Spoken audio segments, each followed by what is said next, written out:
Hello everyone, welcome back to my channel. तो आज हम एक नया फ़ैन फिक्शन शुरू करने वाले हैं जिसका नाम है as a sun will rise. Author का नाम है वेस्पर्टाइन फ्लोरा। ये फ़ैन फिक्शन इल्ची में है एंड लिंक डिस्क्रिप्शन में है। ये एक हिस्टोरिकल फ़ैन फिक्शन है एंड इस स्टोरी में लंजा टॉप है एंड ट्विन बॉटम। ये स्टोरी थोड़ा सा डिफरेंट है एंड थोड़ा सा यूनिक है। मैंने इससे पहले एक स्टोरी शेयर किया था जहाँ पर लंजा एक घोस्ट था जो एक मॉडर्न स्टोरी था।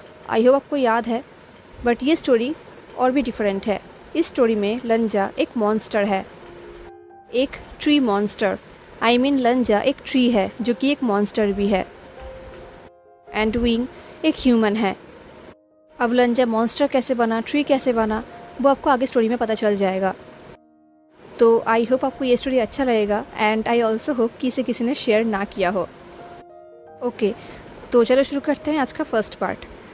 तो बहुत सेंचुरीज पहले चियानलियान फॉरेस्ट के अंदर एक पैलेस हुआ करता था एंड उस पैलेस में एक प्रिंस रहता था।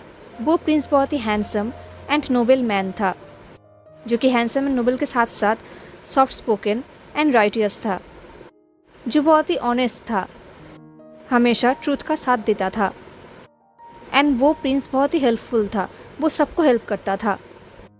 सब लोग उससे बहुत प्यार करते थे क्योंकि वो प्रिंस सबको डेंजर में हेल्प करता था। सबको ऐसा लगता था कि वो प्रिंस उनके लाइफ के डार्कनेस में एक लाइट बनकर आया है। वो प्रिंस सबके ट्रैवल में उसे हेल्प करता था, बट उस प्रिंस के लाइफ में भी ट्रबल्स था। उस प्रिंस को सब लोग प्यार करते थे, बट फिर भी वो प्रिंस अकेला था।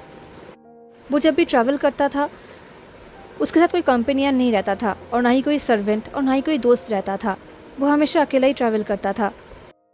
उस प्रिंस को अपने लाइफ में रोमांस, मैरिज या फिर अपने फैमिली के लिए हेयर प्रोड्यूस करने में कोई इंटरेस्ट नहीं था। वर्ल्ड के हर तरफ से स्वीटर्स आते थे उस प्रिंस के लिए सूटेबल मैच लेके, एंड वो सारे स्वीटर्स पैलेस में वेलकम्ड भी थे। उनका बहुत अच्छे से ख्याल रखा जाता था, but in the and Prince उनमें से किसी का भी मैरिज रिक्वेस्ट एक्सेप्ट नहीं करता था।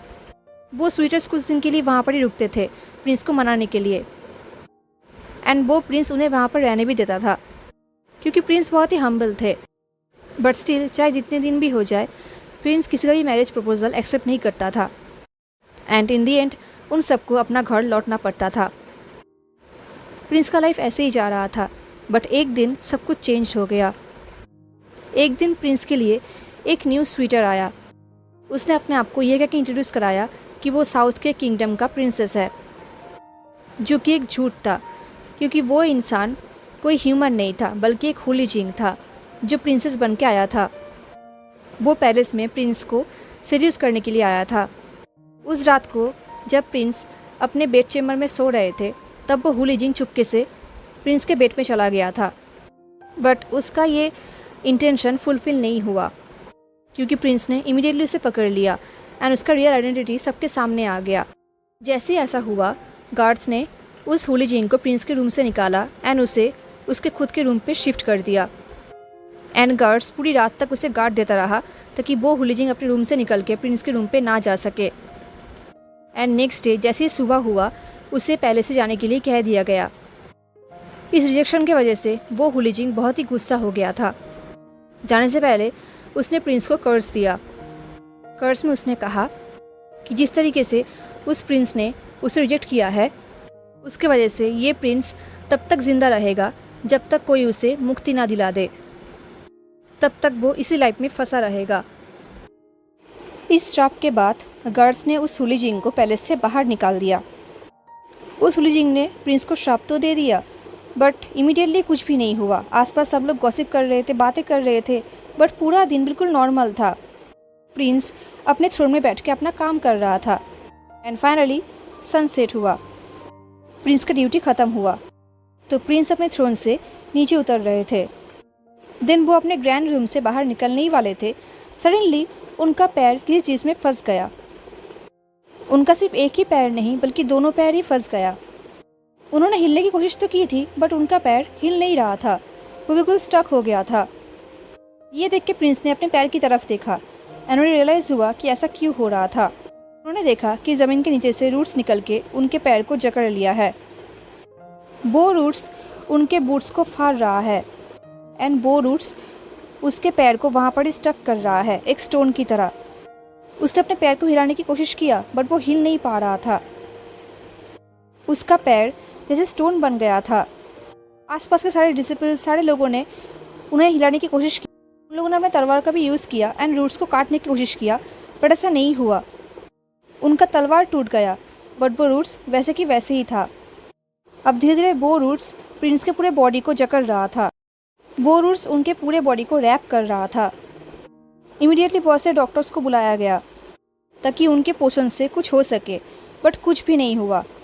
सब लोगों ने बहुत ट्राई किया बट इस कर्स का प्रोग्रेशन नहीं रोका गया एंड मिडनाइट तक वो प्रिंस अब प्रिंस नहीं रहा। उनके बॉडी को रूट्स ने बिल्कुल घेर लिया था। अब वहाँ पर कोई प्रिंस नहीं था बल्कि एक रूट था, एक पेड़ था। फिर भी पैलेस के लोगों ने हार नहीं माना। उन्होंने वर्ल्ड के हर एक डॉक्टर को बुला लिया बट कुछ भी नहीं हुआ। कोई भी प्रिंस को ह्यूमन फॉर्म में नहीं लौटा पाया। किसी का भी अटेम्प्ट फ्रूटफुल नहीं रहा एंड देखते ही देखते ऐसे ही टाइम बीतता गया। अब उस पैलेस में प्रिंस नहीं है, आई मीन ह्यूमन प्रिंस नहीं है, तो कोई वहाँ पर क्यों रहेगा? उनका क्या काम? तो धीरे धीरे सब लोग पैलेस छोड़ के चले गए। अब वो ब्यूटीफुल पैलेस बिल्कुल एम्प्टी हो गया। अब उस जंगल में सिर्फ वो पैलेस था एंड पैलेस के अंदर कर्स्ड प्रिंस। हाउएवर वो प्रिंस पेड़ तो बन गए थे बट उन्होंने अपने ड्यूटीज़ को अबंडन नहीं किया। हाँ, वो कर्स की वजह से हिल नहीं पाते थे, वो एक पेड़ बन चुके थे बट फिर भी उनका ये फॉरेस्ट सारे लोगों के लिए सेफ प्लेस बन गया था। सिर्फ सेफ प्लेस ही नहीं बल्कि इस फॉरेस्ट के पैलेस के आसपास जो सॉइल था वो और भी रिच हो गया।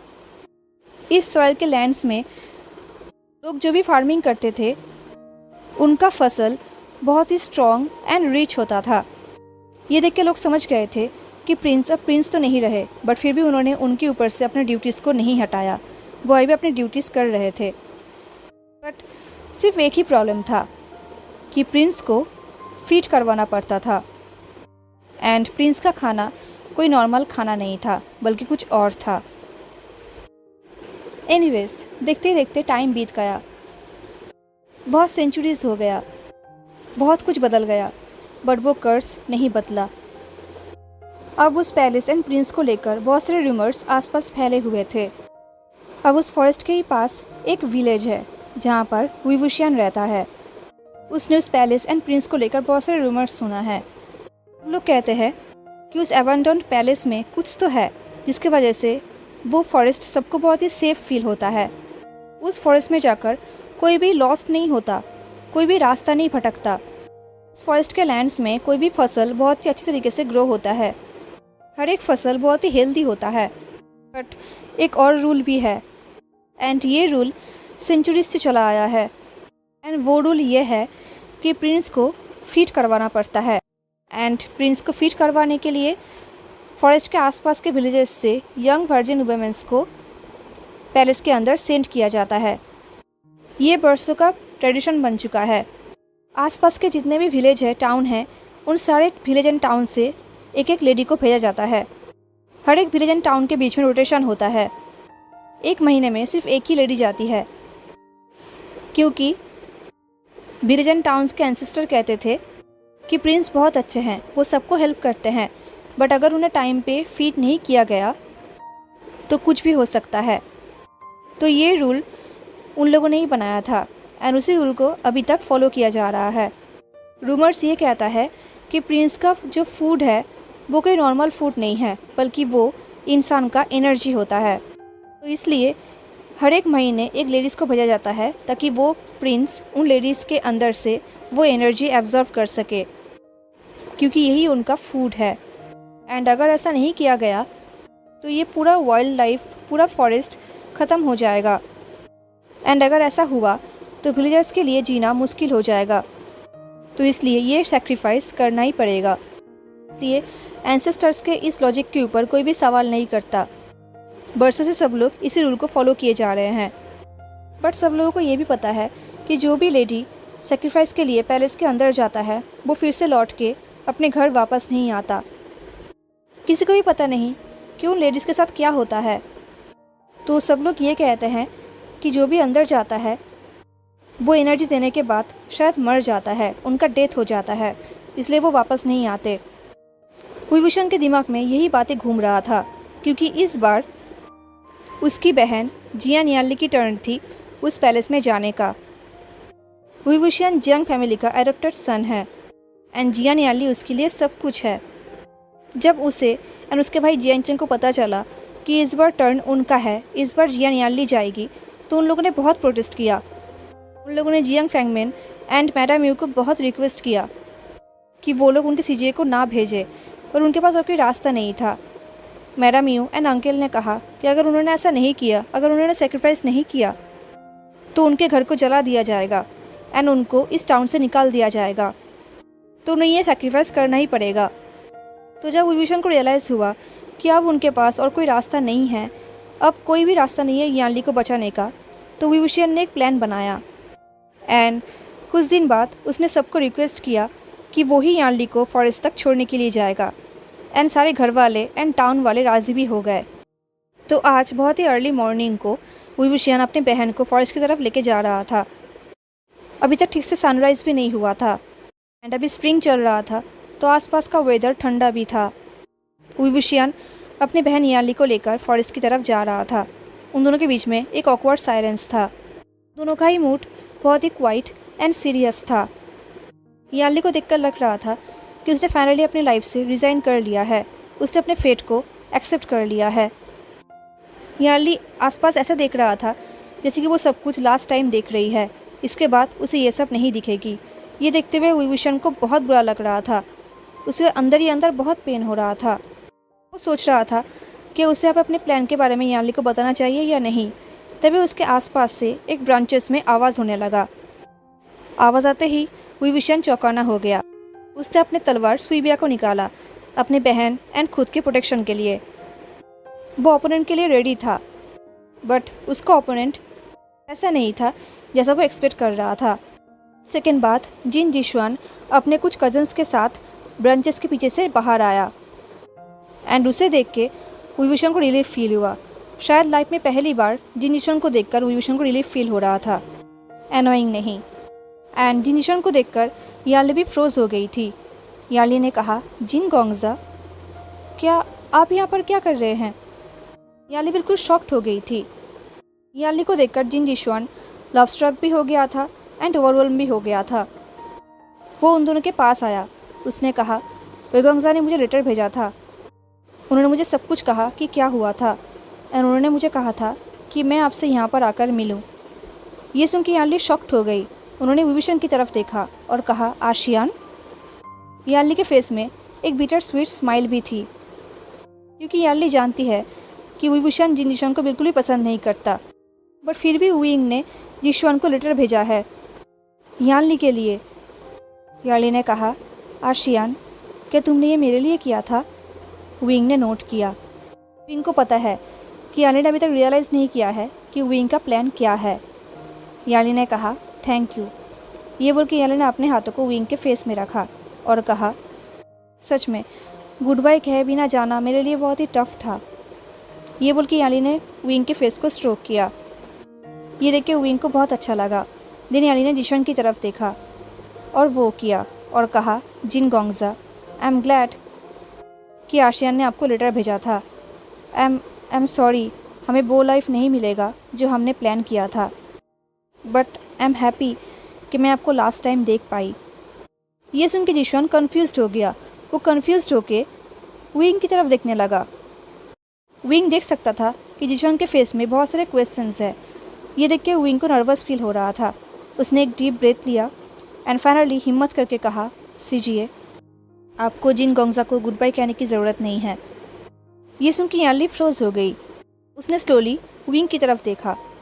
उसने कहा, आशियान, तुम ये क्या कह रहे हो? अब विंग वरीड फील हो रहा था। वो सोच रहा था कि उसके प्लान सुन के यानली क्या रिएक्ट करेगी।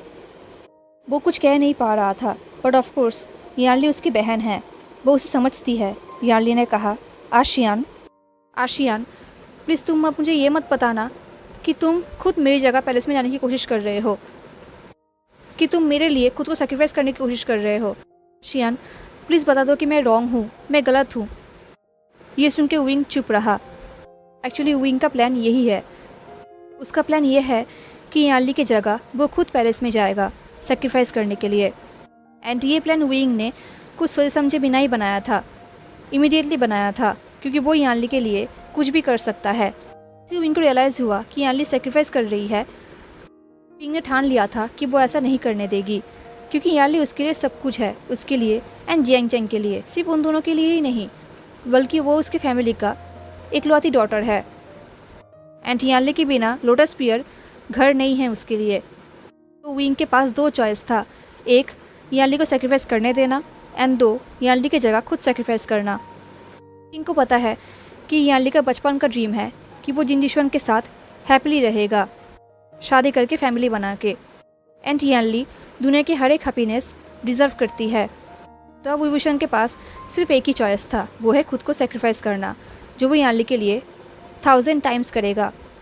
तो ऑफकोर्स उसे पता था कि यानली इस प्लान में उसका साथ नहीं देगी, वो कहीं भी इस प्लान को नहीं एक्सेप्ट करेगी। वो अपने भाई को प्रोटेक्ट करने के लिए कुछ भी करेगी, बिकॉज यानली ऐसी ही है।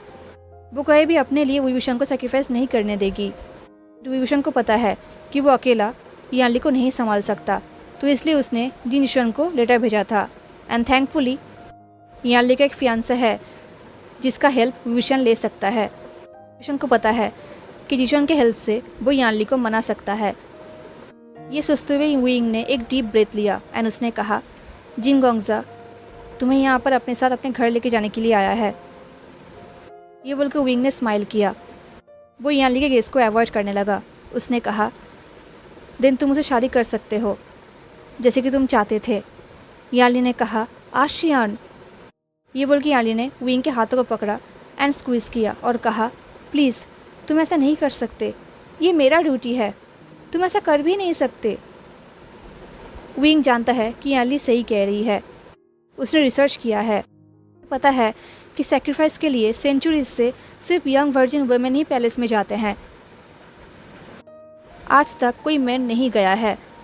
वो ये भी नहीं जानता कि वो प्रिंस किसी वुमेन की जगह उसे एक्सेप्ट करेगा भी या नहीं, उसके प्लान को सक्सेस मिलेगा या नहीं उसे नहीं पता। पर जब तक वो ट्राई नहीं करेगा तब तक उसे पता भी नहीं चलेगा। तो विंग ने कहा, वेल, किसी को भी रियल सच नहीं पता है ना।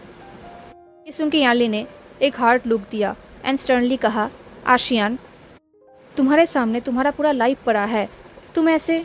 तभी विंग ने कहा, ये सेम चीज़ आपके लिए भी एप्लीकेबल है सीजिए।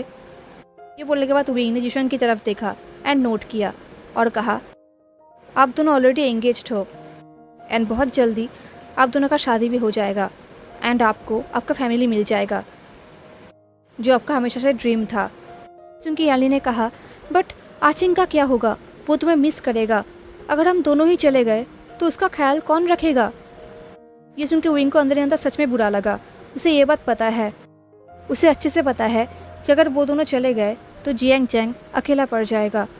एंड बचपन से ही जियांग चैंग एंड वो बहुत ही क्लोज है, बट फिर भी अभी जियांग चैंग एडल्ट है। विंग जानता है कि उसके बिना जियांग चैंग अपने लाइफ को मैनेज कर लेगा। एंड स्पेशली जब उसे पता चलेगा कि उसकी बहन जिंदा है, ठीक है, तब वो बहुत ही हैप्पी होगा। तो विंग ने कहा, जियांग चैंग ठीक रहेगा।